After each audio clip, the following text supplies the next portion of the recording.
You're my baby and I love you, but you cannot go turkey hunting with me.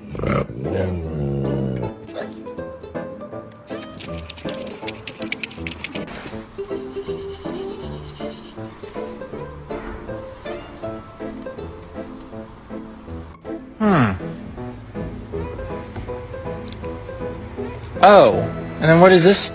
Oh, that fits right fucking there too.